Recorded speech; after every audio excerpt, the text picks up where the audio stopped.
साक्षात भगवान अगर तुम्हें पढ़ा रहे हैं भाई साहब, और अगर आपने पेन नहीं उठाया, कलम नहीं उठाई भाई, खुद से मेहनत नहीं करी, तो दुनिया के कोई ताकत आपका सिलेक्शन नहीं करा पाएगी। अगर कंप्लीट फिजिक्स ही चलेगा 10 दिन, तो क्या सर हम बायो को छोड़ दें? क्या हम केमिस्ट्री को छोड़ दें? मैंने कहा नहीं मित्र, ऐसा बिल्कुल नहीं करना है।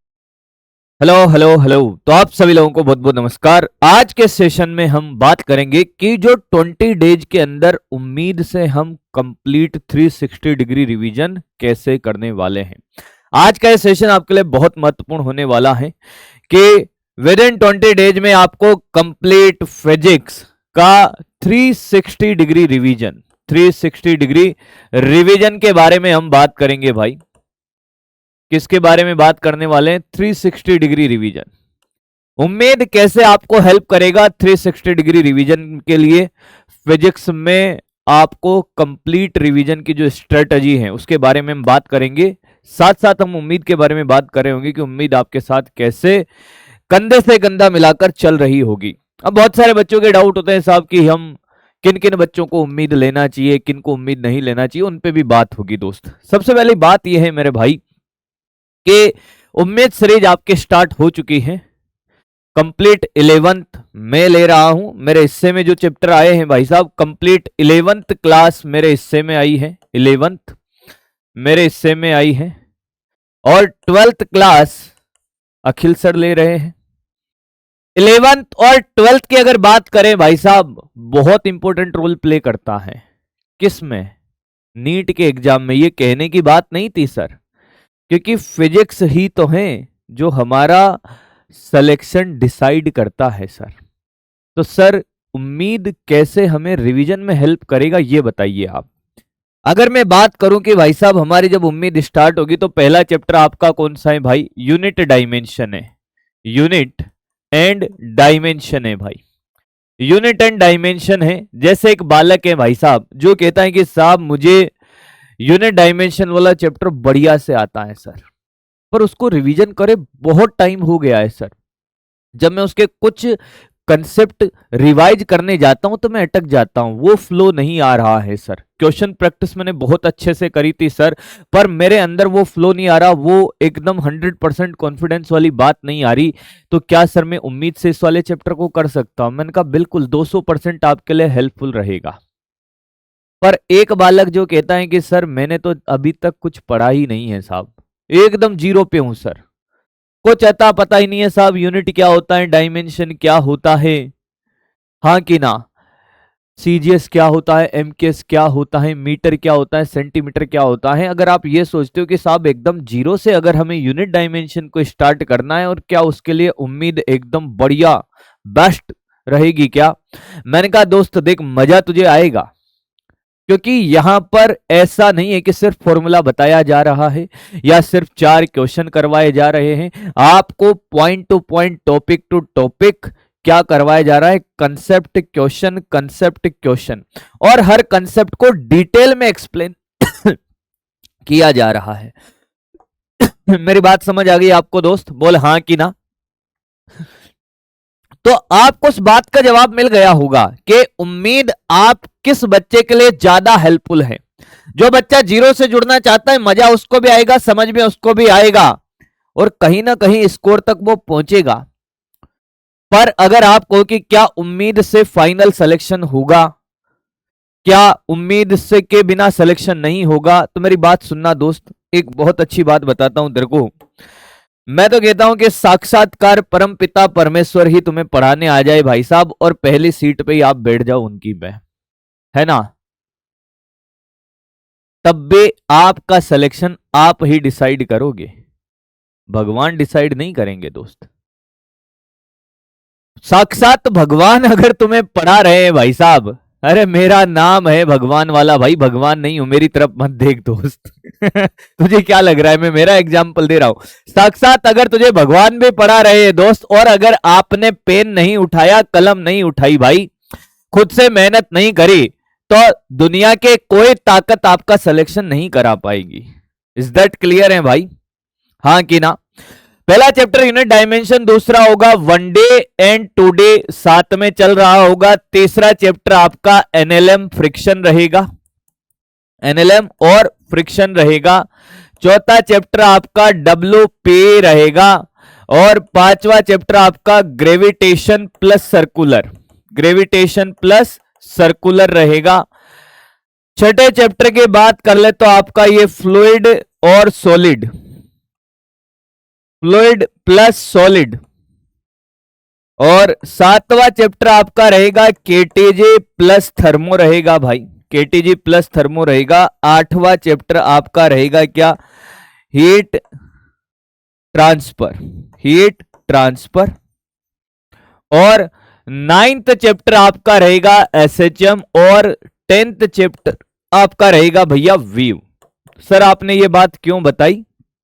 मैंने कहा भाई साहब इस बार का जो उम्मीद है ना वो आपको इस तरीके से करवाया जाएगा। पूरे क्लासें डे बाय डे हो रही होगी, हर दिन आपको फिजिक्स की एक क्लास मिल रही होगी। पहली क्लास आपकी यूनिट डायमेंशन की, दूसरी 1D की, 2D की, NLM friction, WP, gravitation, circular. ऐसा नहीं कि एक दिन फिजिक्स, एक दिन केमिस्ट्री, एक दिन बायो है। अब बात यह है सर कि अगर कंप्लीट फिजिक्स ही चलेगा 10 दिन तो क्या सर हम बायो को छोड़ दें, क्या हम केमिस्ट्री को छोड़ दें? मैंने कहा नहीं मित्र, ऐसा बिल्कुल नहीं करना है। आपको जो फिजिक्स के कंप्लीट 10 दिन तक 11th की क्लास हो रही है, अगले 10 दिन तक आपकी 12th फिजिक्स की क्लास होगी, ठीक है।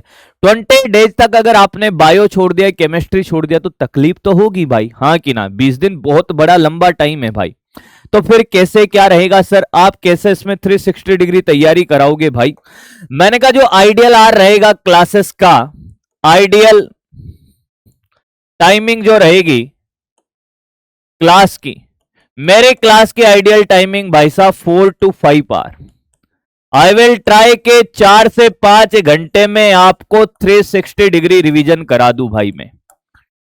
360 डिग्री रिवीजन मतलब 360 degree revision, every concept should be neat and clear हो जाएगा आपका। उस कंसेप्ट से रिलेटेड सभी वैरायटी के नंबर ऑफ वैरायटीज के क्वेश्चन सारे क्लियर हो जाएंगे भाई साहब। 4 से 5 घंटे की, इससे ज्यादा क्लास का टाइमिंग मैं नहीं लूंगा। एंड जब से मैंने उम्मीद में पढ़ाना स्टार्ट किया है मुझे पता है भाई साहब, मैक्सिमम मैंने 7 या 8 घंटे की कोई क्लास ली होगी। मेरा हमेशा से ये मानना रहा है कि भाई साहब अगर जितनी मेहनत मैंने करी यहां पर उससे डबल मेहनत तुझे करनी है भाई, और समय लिमिटेड है भाई। 4 घंटे अगर मैं फिजिक्स पढ़ा के तुझे जाता हूं तो तुझे उसके बाद उसको रिवाइज भी करना होगा, उसके कुछ क्वेश्चंस भी तुम्हें प्रैक्टिस करने होंगे भाई। और उसके अलावा अदर सब्जेक्ट भी तो है मेरे भाई, उनको भी साथ में देखना है, ये नहीं भूलना है। 4 से 5 घंटे आपने मान लो कि लाइव क्लास देख ली, उसके बाद मान लो आपने 2 आवर क्या कर लिया भैया, कम से कम 2 आवर आपको क्या करना पड़ेगा, क्वेश्चन प्रैक्टिस करनी पड़ेगी। क्वेश्चन प्रैक्टिस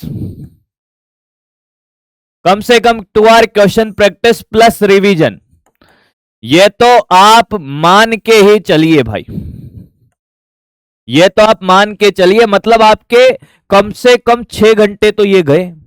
अब बचे कितने आपके पास भाई साहब, आपका सारा सिलेबस कंप्लीट हो गया होगा, 24 घंटे हम मान के चलते हैं। 8 घंटे आपके सोने खाने पीने आपकी डेली दिनचर्या के खर्च हो गए हैं। अब बचे कितने आपके पास, 6 और 8 14 आवर तो ये कंप्लीट हो गए आपके, यानी कि 6 आवर, 4 और 2 6, अपन इसको 7 आवर बोल देते हैं। 7 आवर आपका डेली जाएगा भाई साहब। 7 आवर तो आपका डेली किस में जा रहा है भैया, फिजिक्स में जा रहा है। अगले आने वाले कितने 20 डेज तक आपका 7 घंटे का टाइमिंग कहा जा रहा है, फिजिक्स में जा रहा है भाई। क्लियर? फिर आपके कम से कम 8 घंटे, 8 घंटे कहा जा रहे हैं भैया, 8 घंटे जा रहे हैं आपके एक तो सोने प्लस आपका डेली रूटीन जो भी है भाई, डेली रूटीन जो भी है भाई उसमें जा रहे हैं। ये हो गए आपके 15 घंटे भैया, टोटल 15 आवर हो गए हैं। देखो भाई अब समय आ गया है कि आपका एक एक सेकंड अमूल्य है, अमूल्य, उसकी कोई कीमत नहीं लगाई जा सकती मित्र। 15 घंटे आपने यहां पर कर दिए हैं क्या, इन्वेस्ट करे हैं, वेस्ट नहीं करे हैं। अभी एक भी घंटा आपका वेस्ट नहीं हुआ है दोस्त। 7 घंटे फिजिक्स में आपने दे लिए हैं डेली, 8 घंटे में आप सो भी लिए, आपने खाना पीना डेली रूटीन का कार्यक्रम हो गया 15 घंटे।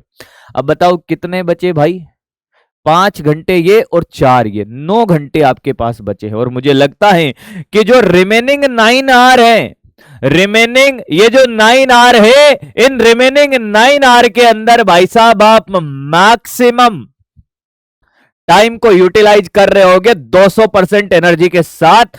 आप बायो केमिस्ट्री का रिवीजन कर रहे होगे भाई।